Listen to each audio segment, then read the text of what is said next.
Aquela linha riscada na parte de baixo de uma tábua do assoalho, com o que parecia um fragmento de osso, não fazia parte de nenhum registro oficial. Você não vai encontrar nos livros de história, mas Margarida Silveira encontrou. Escondida debaixo do quarto do seu tio-avô Jeremias, na carcaça podre de uma outrora grandiosa fazenda no interior de Minas Gerais. O legado Silveira, como chamavam, uma próspera propriedade construída sobre contratos de café e aparente civilidade. Mas por baixo das cercas bem aparadas e das paredes de pedra calcária, havia um silêncio que apodrecia desde 1886. Um silêncio em forma de 41 homens, mulheres e crianças que simplesmente desapareceram. Sem corpos, sem testemunhas, sem rastro. E o pior, quem sabia garantiu que ninguém jamais soubesse. Isso não é apenas uma história de desaparecimento. Não é uma velha anedota enterrada em arquivos mineiros. Não, isso é uma incisão, um corte cirúrgico na barriga do mito do Brasil pós-abolição. E agora você vai seguir esse corte mais fundo do que o conforto permite. Porque não se tratava só de raça. Não era só sobre trabalho. Era sobre ordem. O tipo de ordem imposta por mãos invisíveis e portas trancadas. O tipo que exige obediência ou desaparecimento. Você não está aqui para ser entretido. Você está aqui para despertar, para desenterrar o que os magistrados enterraram, para testemunhar o sistema por trás dos desaparecimentos. Porque sistemas não morrem, eles se adaptam. No verão de 1886, a Fazenda Silveira havia se tornado um modelo, não só de recuperação econômica, mas de algo muito mais perigoso: integração. Negros, brancos, imigrantes, libertos, órfãos, todos trabalhando lado a lado. Não como engrenagens, mas como iguais, pagos, alojados, educados. Para os jornais era polêmico. Para os latifundiários era heresia. Mas para a ordem, era uma ameaça que precisava ser apagada. Quando os 41 desapareceram da noite para o dia, não foi acidente. Foi um ritual, um exemplo, uma oferenda de sangue a um conjunto mais antigo de regras. Regras que nunca entraram nos livros de lei porque não precisavam. Eram mais velhas que a República, mais velhas que o Império, transmitidas não por estatuto, mas por legado. Foi isso que Margarida encontrou quase um século depois. Cartas que não deveriam existir. Livros caixa que registravam transações em código. Um aviso riscado na madeira e selado no silêncio por quase 50 anos. A ordem não era apenas um bando de homens furiosos de capuz. Eram cirurgiões da percepção. Sabiam enterrar a verdade, manipular narrativas e, quando necessário, fazer 41 pessoas desaparecerem numa única noite, sem que um único grito ecoasse além das árvores. Agora você vai descobrir como eles fizeram. E por quê? Porque isso não é só história. É um projeto, e quando você entende o projeto, começa a ver o mundo moderno pelo que ele realmente é. Não uma civilização, mas um palco onde cada movimento foi coreografado, e toda a verdade que ameaça o roteiro é reescrita. Você ainda acha que a fazenda morreu? Que o sistema acabou quando as senzalas desabaram? Não, ele se espalhou, e você vive na sombra dele desde então. Agora vamos descer nessa sombra, nível por nível,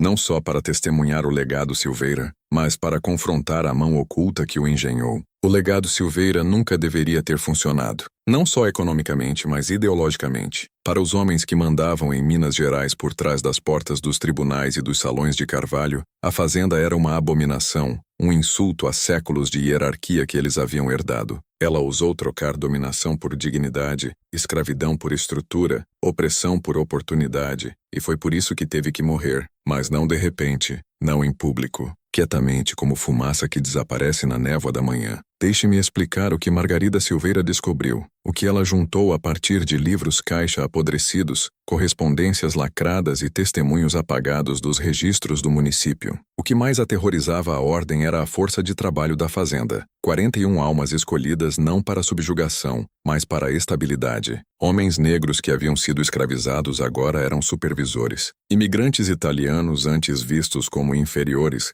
recebiam salários e escola para os filhos. Pequenos agricultores brancos pobres tinham os mesmos contratos que os libertos. Era igual demais, bem-sucedido demais. Se uma fazenda conseguisse, outras poderiam seguir. As velhas estruturas de poder desabariam, por isso eles agiram. Não com armas, pelo menos não no começo. Começaram com cartas. Margarida encontrou-as assinadas com tinta vermelha desbotada pela Ordem do Quadrado. Um nome apagado de todos os registros públicos, mas sempre com o mesmo tom e propósito. Ameaças elegantes e articuladas a Jeremias Silveira, sempre com a mesma frase: "Você está perturbando a ordem natural." Aquela frase importava. não era mero preconceito. Era doutrina. A ordem natural não era sobre biologia. Era sobre controle, hierarquia, silêncio, obediência. E a fazenda Silveira, só por existir, gritava rebelião. Jeremias tentou ignorar os avisos. Acreditou tolamente que trabalho honesto e bons salários o protegeriam, que poderia negociar com o poder. Mas poder não negocia. Ele corrige. A ordem começou sua campanha não com assassinato,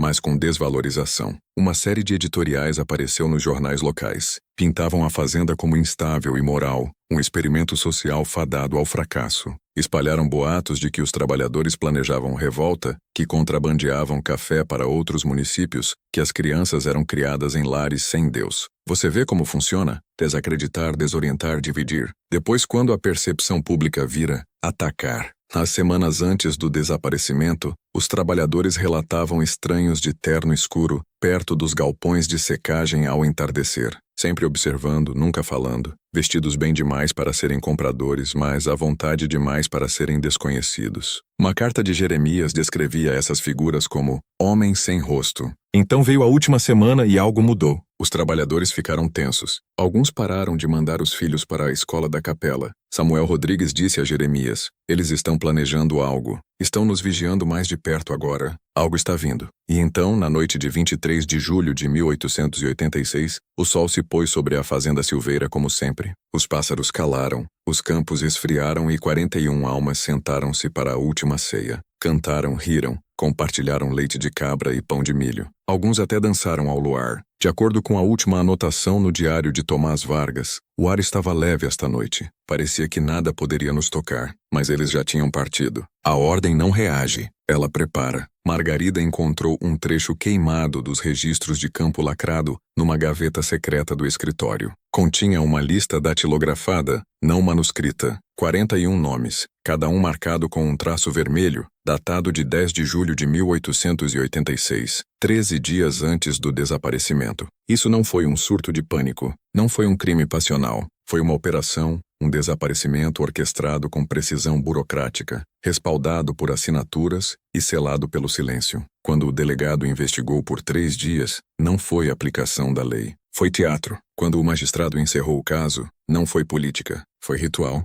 uma limpeza, um recalibrar do poder. É assim que os sistemas se protegem, não punindo quem quebra a lei, mas apagando quem sai do roteiro. E os 41 não quebraram a lei. Quebraram a hierarquia, por isso foram removidos. Não mortos, não transferidos, removidos. Seus nomes viraram tabu. Suas histórias viraram folclore. Sua ausência, um aviso. A ordem não enterrou apenas pessoas. Enterrou memória. Enterrou possibilidade. Mas hoje o silêncio termina, porque você está começando a lembrar. Entenda isto. O desaparecimento no mundo da ordem não é apenas um resultado. É uma ferramenta, uma doutrina, um mecanismo de obediência. Os 41 não sumiram porque eram inconvenientes. Sumiram porque eram visíveis, trabalhando juntos, rindo juntos, construindo algo que contradizia a velha narrativa. Eram prova viva de que a hierarquia não era sagrada, apenas imposta. A visibilidade desse tipo é perigosa para um sistema construído sobre ilusão. Margarida descobriu que a influência da ordem ia muito além de Minas Gerais. Nomes eram mencionados discretamente nas margens de correspondências. Funcionários de ferrovias, escrivães de cartório, editores de jornal, delegados federais. Alguns assinavam apenas com o símbolo do quadrado, a marca silenciosa daqueles que acreditavam na ordem da nação. Em uma carta datada de 2 de agosto de 1886, apenas 10 dias depois do desaparecimento,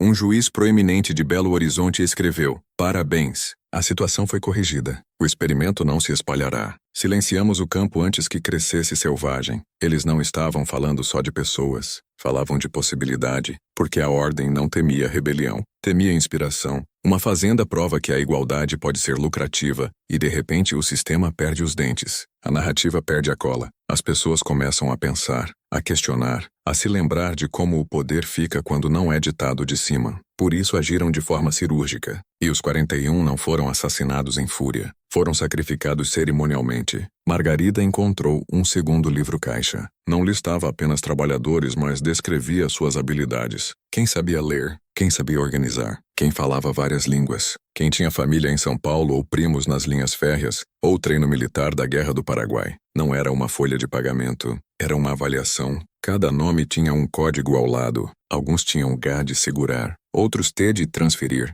E só uns poucos tinham X. Dos 41 desaparecidos, 6 nomes tinham o X, e eram exatamente os 6 cujos pertences estavam mais intactos. Camas arrumadas, roupas dobradas, pratos limpos, nenhum sinal de pânico, como se soubessem. Ou tivessem ajudado. A ordem não precisava de soldados, precisava de porteiros. Pessoas de dentro que girassem a chave quando chegasse a hora de fazer o grupo sumir. E se você acha que isso é história antiga, olhe ao redor. Olhe quem é lembrado e quem é apagado. Olhe quais verdades são ensinadas e quais são editadas. A Fazenda Silveira não foi o único desaparecimento. Foi apenas um dos silêncios mais altos. Uma demonstração. A mensagem da ordem era simples. Isto é o que acontece quando você reescreve o roteiro. A ordem nunca se dissolveu. Apenas mudou de nome, de símbolos, de estratégia. Mas a doutrina permaneceu. Apague o que não pode ser controlado. E agora você sabe. Em 1941, quase 60 anos depois do desaparecimento,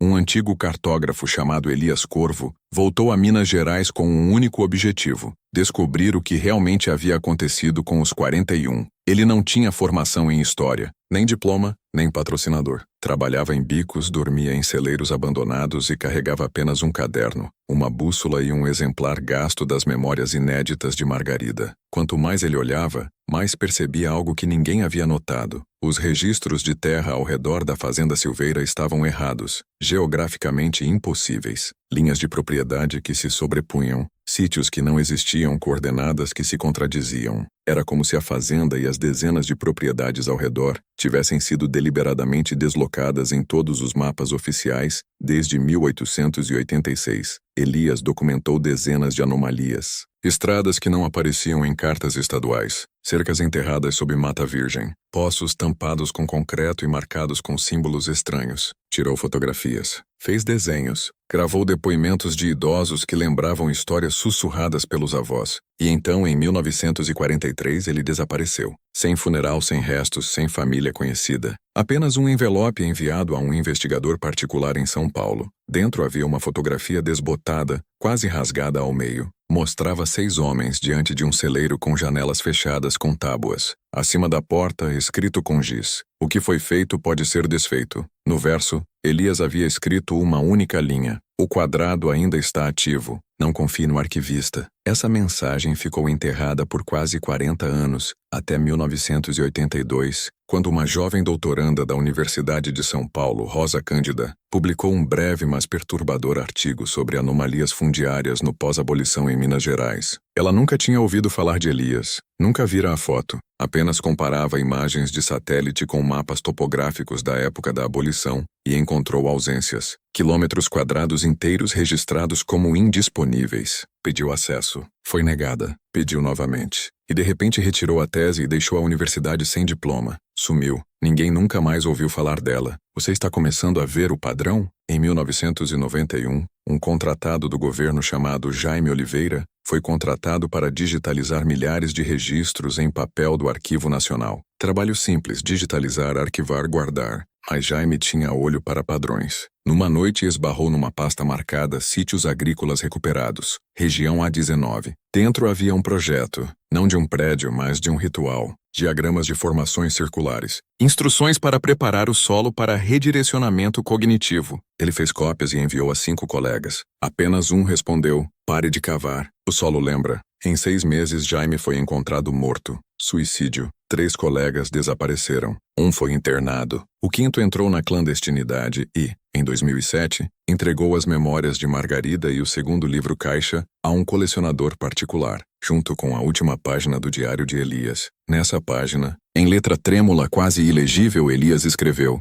eu os vi no campo, não enterrados, não mortos, de pé, imóveis, cabeças baixas como se esperassem. E o homem do quadrado disse: é assim que colhemos a memória, colher memória. Vou contar o que significa, mas ainda não. Porque quando você entender como eles fazem, não consegue mais dormir. Existem coisas neste mundo que crescem sem sol, que florescem no silêncio. Coisas que não são plantadas na terra, mas nas pessoas. A memória é uma delas. E a Fazenda Silveira não era uma fazenda, era um campo. Um campo semeado com algo mais antigo que o café, mais antigo que as escrituras e as linhas de divisa que tentam reivindicá-lo. Era semeado com ritual. A verdade é esta: o quadrado não era um símbolo, era um projeto, uma rede de contenção, uma grade de geometria intencional gravada na terra, na rotina e na carne. E aqueles que o construíram não eram fazendeiros, não eram apenas senhores de escravos, não eram nem mesmo humanos do jeito que você e eu entendemos. Eram engenheiros de agricultura psíquica. E agora você sabe demais. O som embaixo do assoalho está mais alto. E se você sentir que algo se move sob seus pés, não corra, porque a cadeira não fica vazia por muito tempo. Ela lembra o peso. E está quase na hora.